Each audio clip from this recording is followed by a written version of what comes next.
We are ever so close to the release of Marvel's Spider Man 2 on PlayStation 5. And with it, of course, it being a first party title, there's going to be proprietary licensed PlayStation accessories and goodies. Now, with a slight shipping delay out of the way, they're finally in my possession, and it's time to unbox them and see if they were really worth the wait and the money.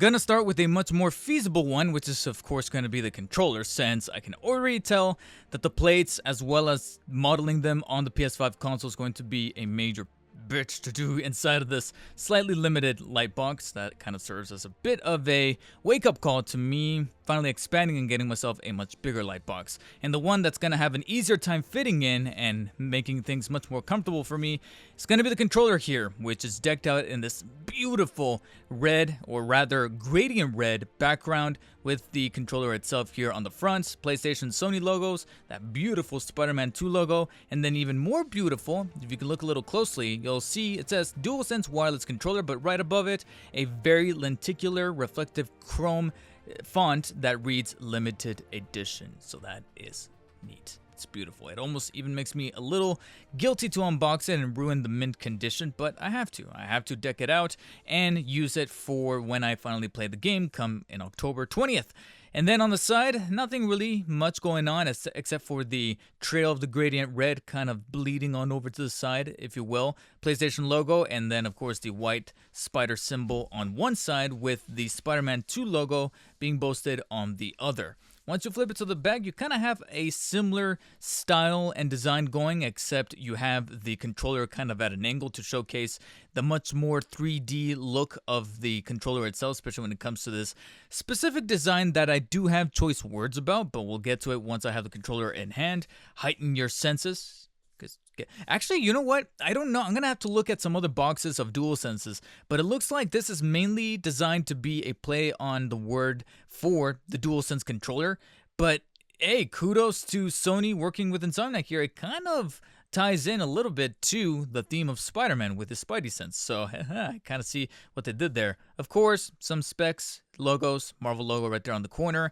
And then at the top, not only do you get, of course, the trademark PlayStation Blue tap here at the front with the Spider-Man 2 logo once more here in the corner, but then you have this lenticular silver sticker that has the PlayStation logo along with a repeat pattern of the PlayStation logo behind it and this kind of reflective patterning. And I thought that this came with every one of the controllers up until I saw some other in-hand photos on Reddit and Twitter that had other people showing the box but without this sticker. And that actually then reminded me that I got mine from PlayStation Direct directly. So it looks like this is a special thing that PS Direct does specifically for their merchandise when they ship it out. And it's a huge bummer because I know that I'm going to have to cut it in order to get inside of the box. There's no other alternative tabs to lift up or open up except for maybe the bottom here, but at the same time that just looks like I'm gonna end up tearing and damaging the box if I do that. So it's probably best that we just rip it like a band-aid, quite literally, and get through the top here, which I will do gladly now with my Switch knife here. Kids, please do not do this at home. And if you are by some chance either a teenager or a young adult, still don't do it by yourself. Seek supervision or simply just get assistance from someone to get you these tapes off per usual. That way you're not seen struggling kind of like I am right here, because at the same time, like I said, I don't want to damage the box. I want to keep this as mint condition as possible. So perhaps using a knife like this is not the most ideal thing, but it was the most convenient thing that I had lying around. So okay, sorry about that. I needed to get up close and personal to make sure that I wasn't damaging the box in order to remove this tape.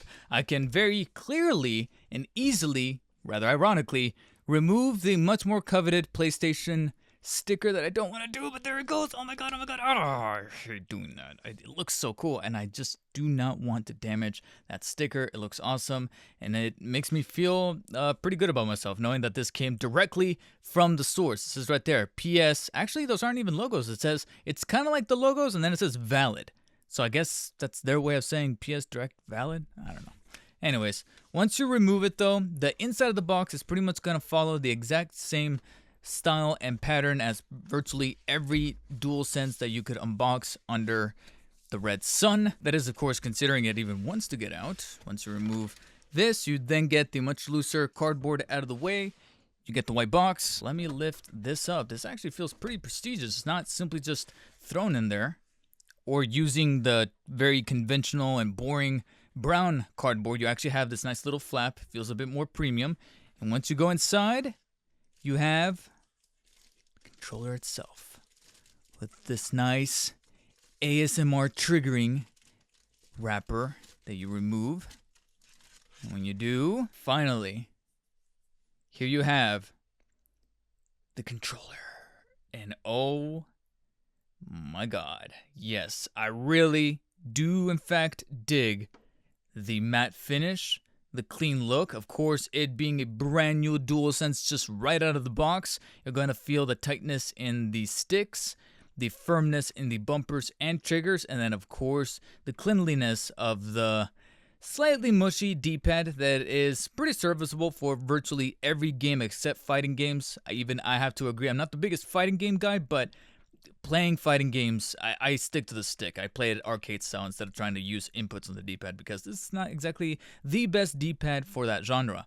But then you get the face buttons here on the side, and then of course the pad, the DualSense pad, the touchpad, whatever you want to call it. And upon closer inspection, there's a couple of interesting things to note about this controller. You'll notice that from the get-go, not only from the promo stills, but rather seeing it here firsthand, it's predominantly black. It's not really taking any risks as far as different color palettes that you weren't expecting from those promo images, specifically the back. If you've already handled a DualSense in the past, especially the all-black one or the all-white one, you'll notice that it has the exact same patterns. I don't think it has anything different as far as the little sacred symbols that you actually have embedded into the grip, so those are still there. They didn't swap them out for any spider symbols or webbings or anything like that. That actually would have been extremely clean, and unfortunately they did not do that from the get-go. And as far as style or design, it's just all black here towards the back. Most of the showcase little details are going to be here at the front, where you not only have the white symbol on the touchpad,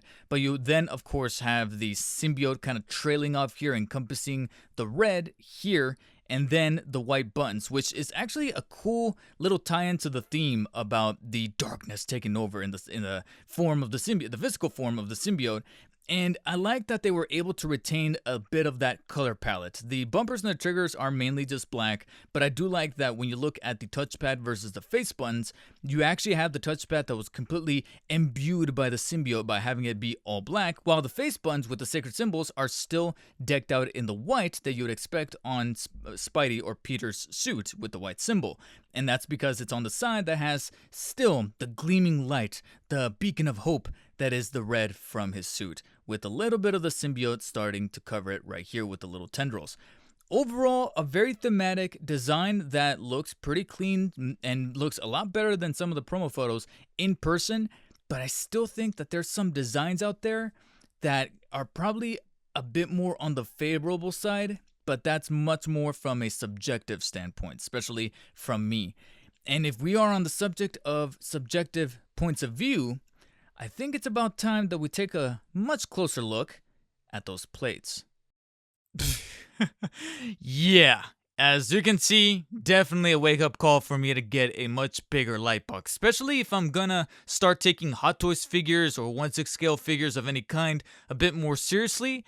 It's probably going to be mandated. So apologize in advance if this ends up being a little bit of a disaster when it comes to actually pulling the plates out. But as you can see, this is how the box looks like. In my opinion, I think it's the one that had the best presentation when coming out of the box, because with the DualSense, you see the box and you think, okay, it's the right size. It has the nice little Spider-Man themed decor. But when you get to the plates, I'm sorry, this is my first time buying separate license plates from PlayStation. So to see the matted box with that cool gradient red, you see the covers there on the front, the logos as per usual. Unfortunately, no silver lenticular kind of stencil going on with the limited edition label there on the corner, but it still says PlayStation 5 covers. Also double check that this is the one for the disc version instead of the digital version, because that's one of my greatest fears, is that I got the wrong version, but it says right there for PS5 consoles with the disc drive, so we are good to go. But that's pretty much the front, and the sides are pretty much the same as you'd expect for the controller, where you have the logo, the covers once more right there on one side, and as I attempt to switch it around, you got the symbol on the other with the PlayStation logo, some more little mumble jumble there at the bottom, the contents that are inside, and then on the back you actually have the covers once more, only this time they're actually being sported on the front of the PlayStation 5, now being fully decked out but still resting on its side, so that's kind of bugging my OCD a little bit. But then on the top it says choose your color.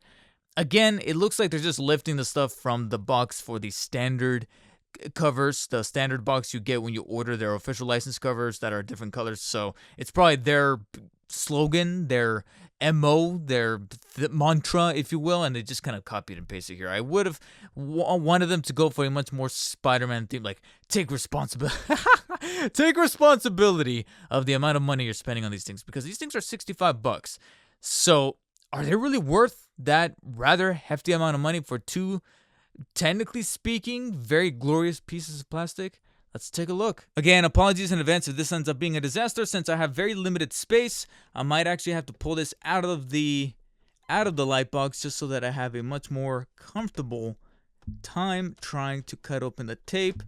And this time, no PlayStation lenticular tape, since this one actually came from GameStop rather than PlayStation Direct directly.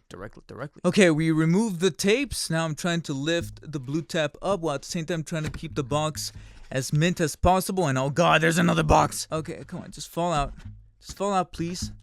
Again, this is very much a disaster. Yeah, I'm gonna have to do this off camera. Give me a second. Alright, so removing the PlayStation box, you then get another white box similar to that of the controller. And then on the sides, you actually have these flaps, and that's actually where you get your stuff. Yep, I'm just gonna have to do this off camera. So give me a second here as I bump the mic, bump the camera, bump everything. I'm already accepting the fact that this is just a natural born disaster. But here we have the covers wrapped up in, again, that plastic that they always utilize for their accessories. I'm actually going to start with this one because I think this is actually going to be the one with the... because it feels a little on the thicker side, and since it's thicker, it's likely going to be the one that has the disk drive, or the little cutout for the disk drive. And so upon removing the plastic, you then have the cover itself, and you can see that it's mainly just a black PlayStation 5 cover with the matte finish, but I'm actually kind of surprised they do have the white symbol there at the bottom. Aside from that, that's really about it. And you could argue that maybe they give it a slightly much more matted finish than you typically expect with these plates. I might be wrong. I haven't bought their official licensed black plates. I do have black plates on my PS5, but they're unlicensed ones from... I almost want to say it was D-Brand, but no, it was a different... Oh, you know what it was? It was that company that went... I legitimately cannot remember their name. Something Plates. But it was the company that was actually shut down by PlayStation themselves. I have their plates on my PS5. So they are black, but they have kind of like a slightly semi-glossy kind of finish. This is fully matted, but it does have that spider symbol there at the bottom. So kind of interesting that that's stamped on there. But in terms of design, in terms of creativity, again, nothing really crazy going on right there. You see the front there. You see the sides right there with the cutout of the disk drive, but aside from that, there's really not much else going. If you're really looking for something a bit more stylistically diverse, you're gonna have to look at the what's I guess considered the official front plate, which is gonna be this other one, and this is going to be your official, much more dynamic cover for the PlayStation 5. This is likely going to be the one that's going to be sported on the front of your PS5, and the one that's probably going to grab the most attention. As you can see, it's thematically tied to that of the controller, where you have half of it covered in the matte black finish, but that's merely just a symbiote that's trying to take over Spidey, which has the red corner here. It's actually a little bigger. I'll admit it's a little bigger than I anticipated. I was kind of expecting the red with the white symbol here to be a bit on the smaller side, a little bit more, much more shrunken down, to be taking up only about 25%. But here, seeing it in person, it's actually taking up about, I want to say, somewhere between 40 to 45% of the plate itself. And the symbol, of course, is very clean. It honestly has become one of my favorite spider symbols in recent memory. I would almost argue it's tied to that of the Raimi and tied to that of, I want to say, Amazing Spider-Man. I don't know. I'm going to have to look through the entire gallery of the spider symbols, but the PS4 Spider-Man symbol has become, in my opinion, one of the more iconic looking ones, especially because I was genuinely surprised by how well the white works. The white works in favor of the suit and the symbol. And so to see it here on, again, the much more hot rod red background that actually does sport the slightly glossy, semi-glossy finish. It's actually less matted than that of the black. If you look a little carefully, you'll notice that there's a much more reflective sheen on the red than there is on the black. So I do actually appreciate that they didn't just copy and paste textures. You actually have different textures going on with the spider symbol there, and overall, it does work better in person and a lot cleaner. That's not to say that I still feel arguably the same about the plates than I did when they were first revealed, and the way that I do about the controller, where even though it's not a bad design, it's cool to see that this is official, licensed work from PlayStation as far as something that you can actually get that will work with your PS5 as far as something being applied to it and actually working in the favor for its design. There's still some better designs out there, at least from, again, speaking from a strictly subjective take, there's much better designs out there from much more creative artists through websites like Etsy, Fiverr, or hell, even eBay, that people are willing to sell off through some kind of market or storefront that they have set up there, where you can maybe see some stuff that takes much more advantage of the real estate that the plates offer. Because even though I respect that the overall red portions of this front plate take up about, like I said, 40 to 45% of the actual real estate of the plate, I still wish that they would have done something just a little bit more dynamic, a little much with bigger flair, with bigger embroidery going on, maybe like a textured finish. You can actually feel the symbol or feel the symbiote tendrils. I don't know, just something a bit more creative instead of just this that feels a bit more on the standard side, because I've seen some designs for PS5 disc plates on Etsy that are much more creative, some of which don't even do the full plates. They just kind of create like these little 3D cutouts that you can then apply to your existing plates through super glue or Gorilla Glue or something that will just take your PS5 design to the next level. And especially if you can make something that speaks to your love for Spider-Man or for the PlayStation 4 version of Spider-Man, I would say that if you feel the FOMO really digging in as far as the plates are concerned, as far as you missing out on the pre-orders and thinking that they're gone and out of existence and out of reach, don't feel terribly bad, especially if you can look at the design and go, yeah, I can find something better on Etsy. I wouldn't necessarily blame you. I, for one, I'm still keeping them. I'm still glad that I got myself officially licensed PlayStation 5 discs that are tied to the release of Spider-Man 2, but I'm not ruling out the possibility that if something truly speaks to me on, like I said, Etsy or eBay or any of those sites that I look at and go, yo, I need to have this, and furthermore, my money goes directly to the artist, to the creator, rather than a big conglomerate like Sony, I might actually still jump at the chance at that, and maybe these disc plates will get retired somewhere down the line, and maybe I'll end up selling them at cost through a site like Mercari or eBay. So a decent way to kind of get the hype rolling for the release next month of Spider-Man 2 on October 20th. But compared to the collector's edition or the game's release itself, I feel like they could have done some stuff just slightly better. But I don't regret my purchase of either one, and I'm glad that they're now part of my PlayStation 5 setup. So what do you guys think of the plates and the controller? Do you prioritize one or the other? Do you think that it was a good idea to sell the plates separately, or should they have just gone with the bundle by itself? Because I, for one, do appreciate that they were able to sell the plates by themselves for people that already own the PS5. It would have been self-sabotage to just sell the bundle and not the plates separately, because you can remove them, you can customize them. Why wouldn't they do that? I just think that the price is a little on the steep side. For $65, you get basically two very durable pieces of plastic that are decked out in your favorite superhero, your favorite wall crawler, and that's essentially about it. It's really about the limited availability that gets you into that FOMO feel. But what do you guys think? Do you think that they could have done something better with the designs, or do you think that they're fine as is? I want to hear you guys' insights in the comment section below. If you guys enjoyed this very disastrous and unprofessional unboxing, let me know in the comments as well, because trust me, after filming this, I will definitely take into consideration a much bigger light box, especially if I'm going to be doing some much much more Hot Toys related stuff or 1/6 scale stuff. And if you guys enjoyed the video, hit the thumbs up. If you guys did not enjoy the disastrous feel, hit the thumbs down. That way it lets me know. And as always, guys, stay humble. I'll see you later.